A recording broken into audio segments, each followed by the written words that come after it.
I'm with my buddy Wilson, and we're going to be shooting part 2 of our sit, stand, and down series. This is step 1, just getting your dog to hit these physical positions. Now step 2, I'm going to give the command, then I'm going to lure the dog into the behavior that he already learned. Down, and then I'm going to lure the dog to the position, mark, reward.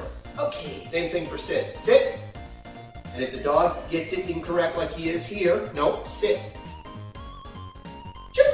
Good boy. Mark and reward. Let's assume that you did this for a couple of sessions. It's time to actually push him to figure out what the word means a little more. I'm going to start with a down. Down.